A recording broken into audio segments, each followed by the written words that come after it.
AP EAMCET 2025 సంబంధించి counselling dates ఎప్పుడనేది ఈ వీడియోలో మనం పూర్తిగా డిస్కస్ చేసుకుందాం. సో మొదటగా మన ఛానల్ ఎవరన్నా ఫస్ట్గా చూస్తున్నట్లయితే సబ్స్క్రైబ్ చేసుకొని బెల్ సింబల్ ఆన్లో పెట్టుకోండి. Please like, share and comment. ఇక వీడియోలోకి వెళ్ళిపోదాం. సో ఇప్పుడు మీరు స్క్రీన్ మీద చూస్తున్నటువంటిది ఈనాడు ఆర్టికల్. సో ఆర్టికల్లో ఏం చెప్తున్నారంటే మొదట 10 ర్యాంకులు అబ్బాయిలకి అని చెప్తున్నారు. సో మెయిన్గా కౌన్సిలింగ్ ఎప్పుడైనా చూసినట్లయితే జేఈఈ తర్వాతే కౌన్సిలింగ్ అనేది ఇక్కడ ఆర్టికల్ మెన్షన్ చేయడం జరిగింది. జేఈ మీన్స్ అడ్వాన్స్ కౌన్సిలింగ్ తర్వాతే రాష్ట్రంలో ఇంజనీరింగ్ కౌన్సిలింగ్ నిర్వహిస్తారు. ఏడాది ఇంజనీరింగ్ కళాశాలలో అనుమతులు.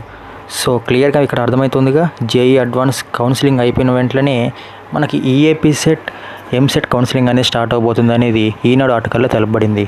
సో నెక్స్ట్ పేజ్ చూసుకున్నట్లయితే కాలేజీలు అనుమతులకు సంబంధించి ప్రక్రియ ఎంతవరకు పూర్తి కాలేదు అని అయితే వీళ్ళు చెప్తున్నారు.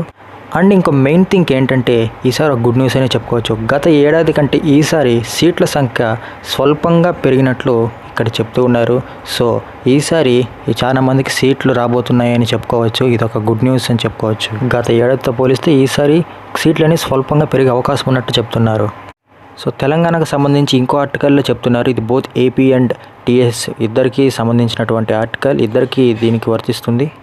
ఎందుకంటే JEE mains and JoSAA counselling base చేసుకొని మన 2 తెలుగు రాష్ట్రాల్లో కూడా ఎంసెట్ కౌన్సిలింగ్ అనేది ప్రక్రియ అనేది స్టార్ట్ చేయబోతున్నారు.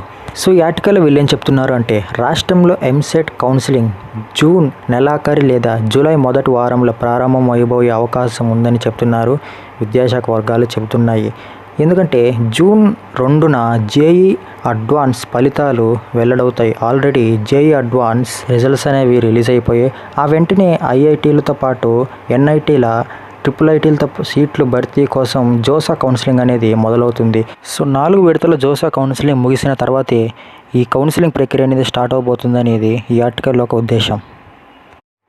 సో ఇదండి ఇవాల్టి information. Please like, share and subscribe.